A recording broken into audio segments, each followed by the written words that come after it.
Hai teman-teman kelasku seru yang super kreatif dan cerdas. Di video kali ini, kita akan sama-sama mengerjakan latihan soal tema 9. Nah, kita akan mulai mengerjakan dari mata pelajaran PPKN dulu ya. Oke? Di mata pelajaran PPKN, fokus KD-nya nanti adalah KD 3.4, yaitu tentang persatuan dan kesatuan. Langsung kita coba soal nomor 1 ya. Semboyan bangsa Indonesia adalah, di sini kamu bisa lihat di buku tema 9 halaman 44. Di sana tertulis, Bhinneka Tunggal Ika adalah semboyan bangsa kita. Jadi, jelas jawabannya ini adalah yang A, Bhinneka Tunggal Ika. Lanjut nomor 2. Contoh gotong royong di masyarakat adalah, kita lihat pilihannya ya. Yang A, membantu ibu memasak. Itu betul, tapi bukan di lingkungan masyarakat, tapi di lingkungan keluarga. Jadi salah ya. Yang B, melaksanakan piket di sekolah. Ini juga salah karena ini di lingkungan sekolah. Yang C, kerja bakti membangun rumah. Oke, ini betul. Yang terakhir yang D, membuang sampah sembarangan. Ini jelas salah ya. Berarti jawabannya adalah yang C, kerja bakti membangun rumah. Soal nomor 3. Manfaat hidup rukun diantaranya adalah, di sini kamu bisa lihat di buku tema 9 halaman 32. Dengan hidup rukun, kita turut memperkuat persatuan dan kesatuan. Jadi, di sini jawabannya adalah yang D, memperkukuh persatuan dan kesatuan. Nomor 4. Perilaku yang mencerminkan persatuan dan kesatuan dalam masyarakat. Oke, dalam masyarakat lagi nih. Kita lihat pilihannya. Sering melewatkan giliran ronda. Wah, ini enggak nih, salah. Melempar tanggung jawab dalam membersihkan lingkungan. Ini juga bukan. Yang C, membersihkan lingkungan bersama-sama. Betul. Coba kita lihat yang D, hanya berteman dengan yang seagama. Ini tidak boleh ya. Jadi jawabannya adalah yang C, membersihkan lingkungan bersama-sama. Soal nomor 5. Perilaku yang mencerminkan persatuan dan kesatuan. Kecuali, oke, di sini ada kecualinya ya. Kita lihat pilihannya yang A, bergotong royong membangun lingkungan sekitar. Nah, ini betul ini. Jadi dia bukan yang kecuali ya. Berarti salah. Menjenguk salah satu warga yang sakit. Nah, ini benar, tapi karena kecuali berarti salah lagi. Bekerja sama dalam menjaga lingkungan, keamanan lingkungan. Ini juga betul, tapi karena kecuali jadinya salah. Mementingkan diri sendiri, tidak mau bekerja sama. Nah, yang ini jawabannya ya. Yang D. Soal nomor 6. Gambar tersebut menunjukkan adanya titik-titik apa ya? Di sini ada berbagai macam nih. Jadi, gambar tersebut menunjukkan adanya keragaman. Berarti jawabannya yang B. Karena di sini ada beragam budaya ya yang ada di Indonesia. Lanjut, soal nomor 7. Nah, di sini makna Bhinneka Tunggal Ika yaitu Bhinneka Tunggal Ika artinya berbeda-beda tapi tetap satu jua. Nah, ini ada di buku paket halaman 44. Lanjut ke nomor 8. Kegiatan bekerja sama dan bahu-membahu menyelesaikan pekerjaan untuk kepentingan bersama tanpa memandang perbedaan satu sama lain dapat diwujudkan di dalam kegiatan gotong royong. Nomor 9. Tuliskan 3 manfaat gotong royong yang dilakukan dalam kehidupan bermasyarakat. Nah, ini bisa kalian tulis seperti ini jawabannya. Yang pertama, meringankan pekerjaan, menumbuhkan sikap sukarela, dan menumbuhkan sikap kekeluargaan. Lanjut lagi ke nomor 10. Ini terakhir ya untuk mata pelajaran PPKN. Tuliskan 3 contoh usaha yang dilakukan pemimpin bangsa dalam membina persatuan dan kesatuan bermasyarakat dan berbangsa. Nah, ini bisa kamu lihat di halaman 154 dan 155 buku tema 9 ya. Nah, di sana tertulis nih, usaha-usahanya apa saja. Yang pertama, mengadakan festival budaya. Yang kedua, mewajibkan penggunaan bahasa Indonesia yang baik dan benar di setiap acara resmi dimanapun berada. Yang ketiga, menjalankan pemerintahan secara adil dan terbuka. Sudah selesai deh PPKN-nya. Oke, kita lanjut ke mata pelajaran Bahasa Indonesia. Fokus KD pada mata pelajaran Bahasa Indonesia itu ada di KD 3.3 dan KD 3.4. Kedua KD ini masih membahas tentang media cetak atau media elektronik. Kita langsung lihat contoh soal atau latihan soal nomor 1. Berdasarkan medianya, iklan di bawah ini merupakan iklan. Nah, di sini ada keterangan iklan kolom. Nah, ini kalau yang seperti ini, jelas dia merupakan iklan media cetak. Jadi jawabannya yang C, media cetak. Nomor 2, ciri-ciri iklan yang baik dan benar yaitu kamu bisa lihat di buku tema 9 halaman 122. Di sana tertulis ada 4 ciri-ciri iklan yang baik dan benar. Yang pertama informatif, yang kedua komunikatif, yang ketiga bahasanya singkat dan padat, dan yang terakhir yang keempat iklannya menarik. Nomor 3, iklan adalah suatu cara untuk menawarkan atau mempromosikan suatu titik-titik. Nah, di sini kamu bisa dilihat di halaman 2 buku tema 9, mempromosikan suatu barang atau jasa. Jadi itu jawabannya ya, barang atau jasa. Nomor 4, tuliskan perbedaan iklan media cetak dan iklan media elektronik. Kamu bisa menjawab seperti ini. Iklan media cetak itu informasi yang disebar menggunakan teknik cetak. Contohnya koran, brosur.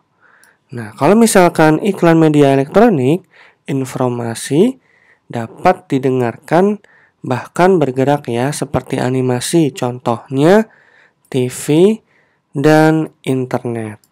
Nomor 5, informasi apa yang terdapat pada iklan di atas? Nah, di sini ada iklan BPJS Kesehatan ya. Sebenarnya ini mudah banget. Kita tinggal lihat aja, di situ ada teksnya yang berisi pesan atau informasi ya. Nah, di sini nih kelihatan nih pesannya atau informasinya nih. Nah, jadi jawabannya adalah himbauan untuk membayar iuran JKNK secara tepat waktu maksimal tanggal 10 setiap bulan ya. Jadi informasinya tersebut. Nomor 6, iklan yang dipasang melalui koran atau majalah disebut iklan. Nah, ini seperti tadi ya. Jelas banget nih. Media cetak ya, seperti koran dan majalah.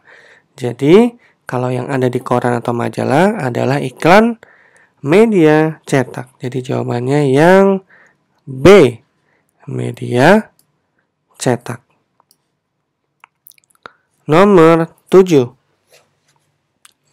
iklan di samping adalah contoh iklan Di sini ada iklan tulisannya atau informasinya, percayalah hidup ini jauh lebih indah tanpa narkoba. Berarti iklan-iklan yang isinya saran ya, saran untuk kehidupan dalam sehari-hari yang lebih baik, itu adalah contoh iklan dari layanan masyarakat. Jadi, ini jawabannya adalah yang A, layanan masyarakat.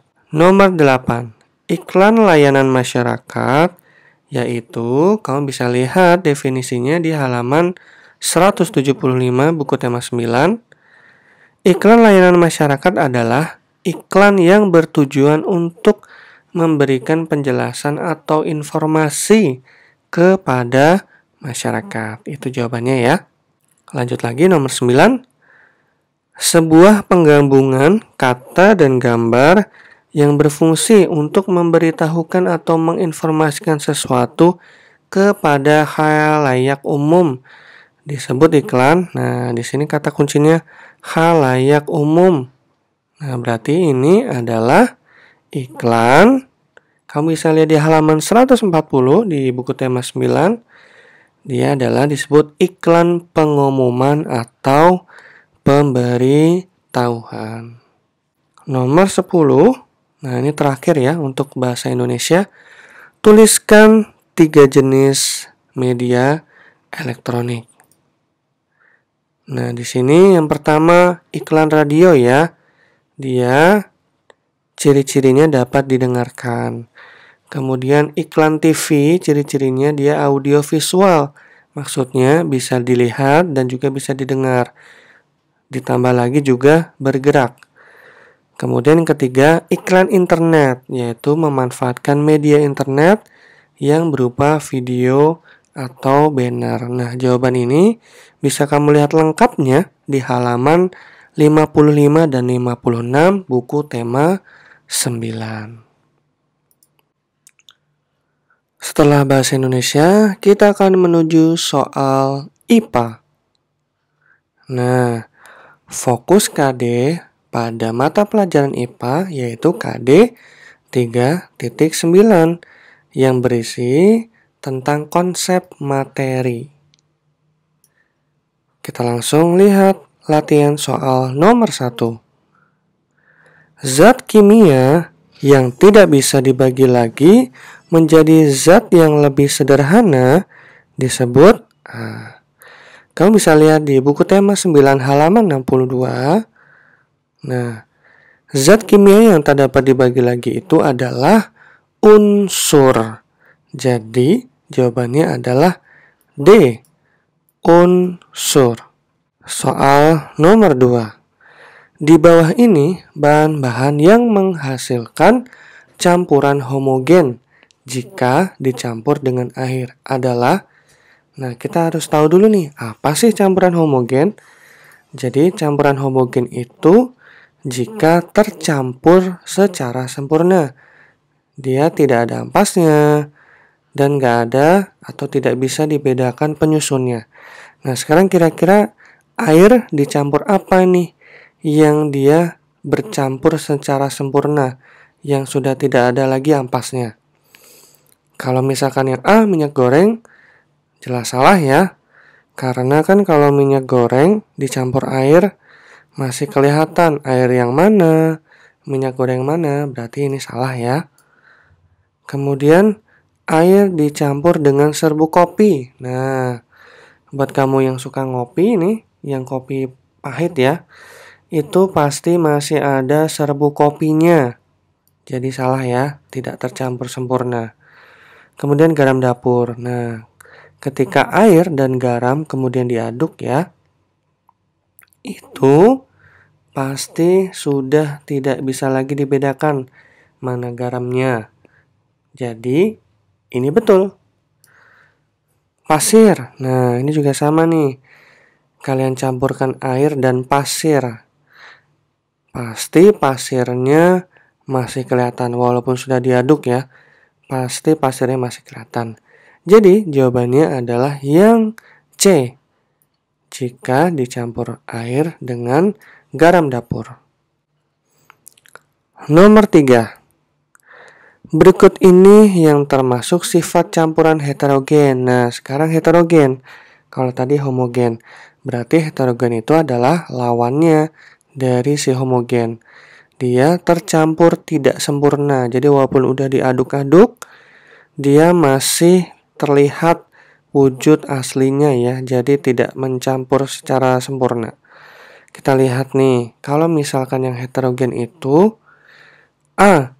Bening dan tembus cahaya. Jelas salah ya, karena pasti nanti tidak bening. Yang B. Tidak mengendap saat didiamkan. Salah ya. Tadi tuh kopi misalkan udah diaduk, tapi lama-kelamaan ada endapan kopinya, ada ampasnya. Yang C. Partikel zat penyusunnya masih dapat dibedakan. Betul. Ini termasuk ciri dari heterogen ya. Kemudian yang D, partikel zat penyusunnya tercampur sempurna. Salah. Karena ini sifat yang homogen. Berarti jawabannya adalah yang C. Lanjut soal nomor 4. Zat yang terdiri atas materi sejenis seperti air, garam, gula, dan emas 24 karat disebut. Nah, ini ada di buku paket halaman 5. Ini merupakan dari zat tunggal. Contoh-contoh dari zat tunggal. Berarti jawabannya yang C.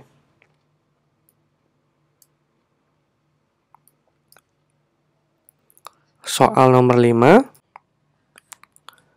Komponen yang tercampur dengan sempurna adalah, oke kita lihat di pilihannya, air plus gula. Nah ini kalau diaduk sempurna. Air plus pewarna makanan, ini juga tercampur sempurna. Air plus minyak, enggak ya, salah. Nah berarti ini udah jelas salah pilihannya. Yang C, air plus gula, betul. Tapi di sini air plus minyak, salah lagi. Yang D, air plus pewarna, betul. Minyak plus gula, salah. Berarti yang di sini dua-duanya betul. Itu yang pilihan A. Air plus gula dan air plus pewarna makanan. Nomor 6. Air yang tampak tidak jernih dan berbau menandakan bahwa, ini sepertinya soal yang kemarin ya, mirip ya. Kita lihat pilihannya. Air tidak layak dijadikan air minum. Betul banget nih. Masa bau mau diminum? Air layak dijadikan air minum. Salah. Air yang berkualitas baik. Salah. Air yang tidak mengandung mikroorganisme. Ini juga salah. Berarti jawabannya adalah yang A. Air yang tidak jernih dan berbau itu adalah air yang tidak layak dijadikan air minum. Nomor 7. Dari daftar benda di bawah yang termasuk zat campuran. Oke, kita lihat. Sirup. Betul. Garam. Salah ya, karena tadi di nomor sebelumnya garam itu adalah zat tunggal. Kecap. Betul. Gula, ini juga salah ya. Tadi di nomor sebelumnya gula itu adalah contoh dari zat tunggal. Berarti nomor 1 dan nomor 3. Yang C. Nomor 8. Zat tunggal yang terbentuk dari beberapa unsur disebut, nah ini bisa dilihat di halaman 5. Senyawa adalah zat tunggal yang terbentuk dari beberapa unsur. Berarti ini jawabannya adalah senyawa. Nomor 9. Campuran air dengan kopi, air dengan tepung, dan air dengan pasir merupakan contoh dari zat campuran heterogen ya, karena di sini ada air dengan kopi itu udah pasti dia heterogen, harus diingat-ingat ya. Nomor 10, tuliskan 3 contoh campuran homogen. Nah, ini bisa kalian lihat di halaman 63. Nah, contoh-contohnya antara lain Sirup. Nah, sirup ini ternyata campuran dari gula, pewarna, dan air. Larutan oralit. Nah, ini adalah campuran dari air dan garam. Udara itu adalah campuran dari berbagai macam gas-gas. Nah, ini jawabannya seperti ini ya. Kalian harus tulis juga zat yang pencampurnya itu apa, harus ditulis ya. Jadi kalau larutan oralit itu campuran air dan garam, harus lengkap. Nomor 11. Apa yang dimaksud dengan zat tunggal? Tuliskan bentuk dari zat tunggal. Oke, kalian bisa jawab seperti ini. Zat tunggal adalah zat yang terdiri dari sejenis materi atau juga disebut zat murni. Bentuk zat tunggal itu yaitu unsur dan senyawa. Ini ya jawabannya. Atau kalian bisa lihat secara lengkapnya atau detailnya di halaman 125. Oke deh, IPA sudah selesai juga nih. Yuk, masih semangat ya.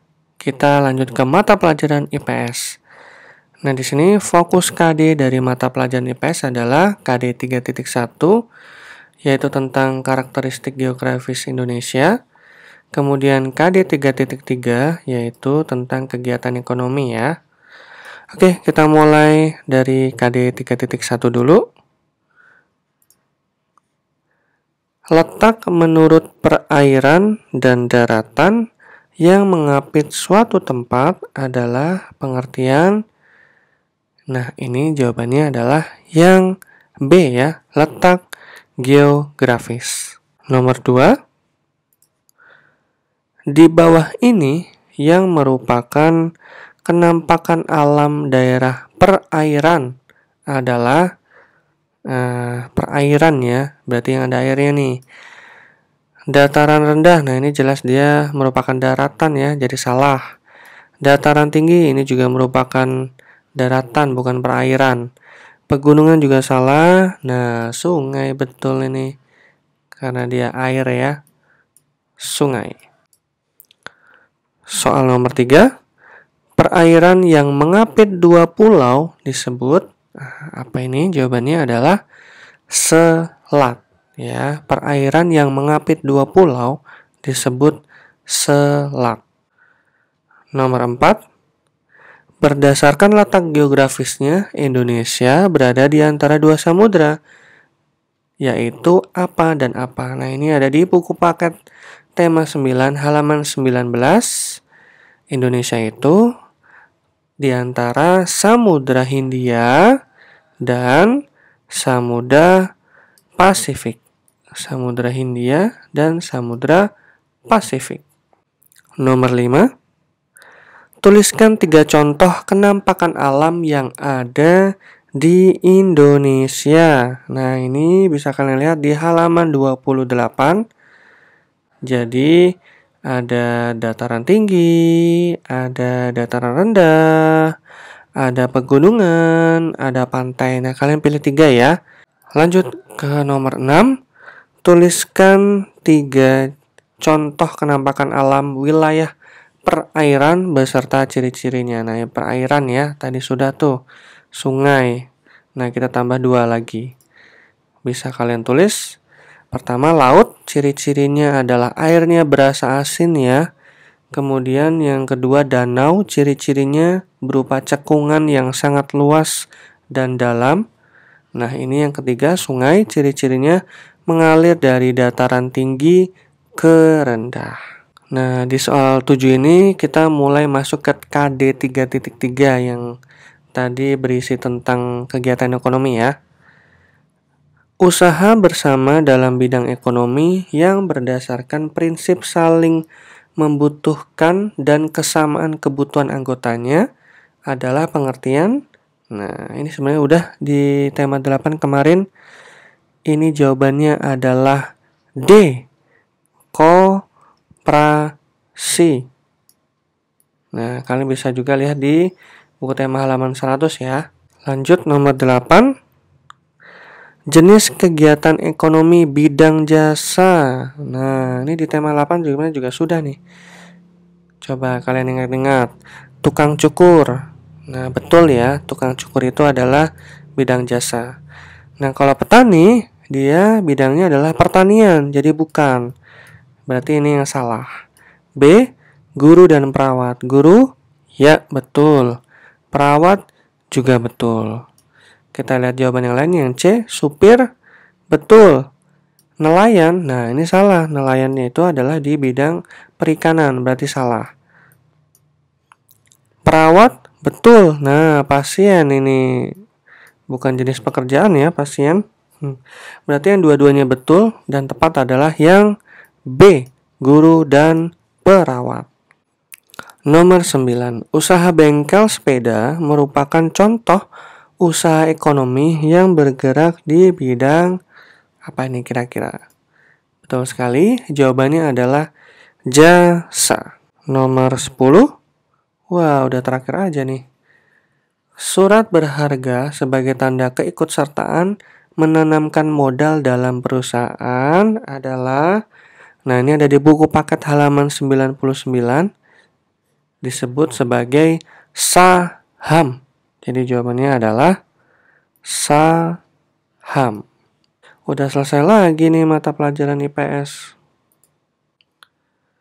Terakhir kita akan latihan soal mata pelajaran SBDP. Fokus KD pada mata pelajaran SBDP ada 3. KD 3.2 tentang tangga nada, KD 3.3 tentang tari, pola tali, kemudian KD 3.4 itu tentang karya seni rupa daerah. Kita akan mulai dari yang KD 3.2 ya. Lagu Lir Ilir berasal dari daerah. Nah, ini bisa kamu lihat di halaman 40, buku tema 9. Di sana tertulis lagu daerah Jawa Tengah. Berarti jawabannya adalah yang B. Nomor 2. Tangga nada pada lagu yang dinyanyikan terdengar ceria. Nah, ini harus kamu ingat nih, kemarin di tema 8 sudah.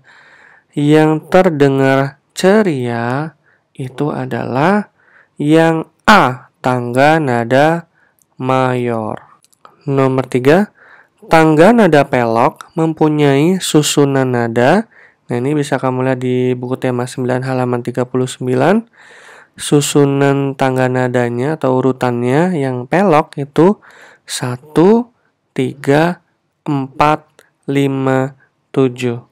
Urutannya ya. 1, 3, 4, 5, 7.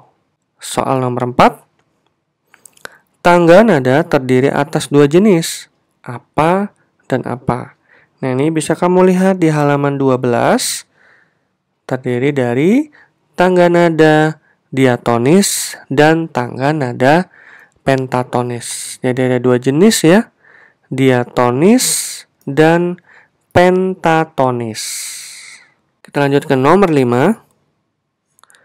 Tuliskan 3 alat musik melodis. Nah, di sini bisa kamu tulis pianika, seruling, recorder, dan biola. Sebenarnya masih ada banyak ya, tapi cukup tulis 3 ini aja. Nomor 6, nah ini sudah masuk ke KD 3.3, yaitu tentang pola lantai tari. Pola lantai garis melengkung yang membentuk garis lingkaran adalah pola lantai tari. Nah, kira-kira tari apa nih yang melengkung? Nah, di buku paket halaman 117, tema 9 ya, di sana tertulis yang seperti itu adalah pola lantai dari tari kecak. Berarti jawabannya adalah yang B. Nomor 7. Pola lantai yang disajikan penari pada gambar berikut ini. Nah, ini gampang ya. Nih, yang cuman begini nih. Ini kan seperti garis lurus nih ya. Nah, pasti dia jawabannya adalah yang D. Yang lurus. Nggak mungkin lingkar, nggak mungkin juga lengkung ya. Jadi lurus. Nomor 8. Garis imajiner pada sebuah tarian disebut, nah ini gampang banget. Kemarin di tema 8 juga sudah dibahas. Ini adalah pengertian dari pola lantai. Nomor 9. Tari kecak mempunyai bentuk pola lantai garis. Nah, ini sebelumnya tadi soalnya juga udah ada ya. Jadi ini jawabannya adalah melengkung. Ya, tadi di halaman 117 buku tema 9 ya. Lanjut ke nomor 10. Tuliskan 3 pola lantai pada tarian daerah yang kalian ketahui. Ada 3, vertikal, diagonal, melengkung. Nah, lebih lengkapnya kamu bisa lihat di buku tema 9 halaman 77 dan 78. Di sana ada juga gambar polanya ya. Nomor 11. Tuliskan 3 contoh tarian yang menggunakan pola lantai garis lurus. Ini di tema 8 juga sudah dibahas nih. Kalian harusnya ingat ya. Nah, kalian bisa tulis yang pertama tari saman Aceh, kemudian tari serimpi dari Jawa Tengah, dan tari yospan dari Papua.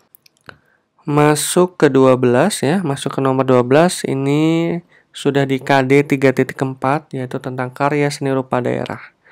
Soalnya adalah yang termasuk ciri-ciri karya seni rupa daerah adalah jawabannya bisa kamu lihat di halaman 134 buku tema 9. Karya seni rupa daerah itu ciri-cirinya salah satunya adalah bersifat kedaerahan ya. Jadi jawabannya yang B. Nomor 13. Batik di tanah air dibedakan menjadi 2 jenis, yaitu batik klasik dan batik titik-titik. Nah, ini ada di halaman 178. Jadi ada batik klasik dan juga ada batik pesisir. Jadi jawabannya adalah yang C. Nomor 14. Berdasarkan jenis karya seni rupa daerah terbagi menjadi 2, titik-titik dan titik-titik. Nah, ini ada di buku tema halaman 134, yaitu berdasarkan jenisnya karya seni rupa daerah terbagi yaitu seni murni dan seni terapan. Berarti jawabannya yang A. Kemudian nomor 15. Contoh karya seni rupa dua dimensi. Nah, ini ada di halaman 132. Contohnya di sini adalah berupa karya tekstil ya. Jadi bisa ditulis yaitu karya tekstil. Nomor 16. Terakhir ya. Motif hias yang terdapat pada kain pelangi adalah, nah bisa kamu lihat di halaman 166. Dia adalah kain yang dihiasi dengan motif hias jumputan. Jawabannya itu ya. Kain yang dihiasi dengan motif hias jumputan. Oke, sudah selesai semuanya.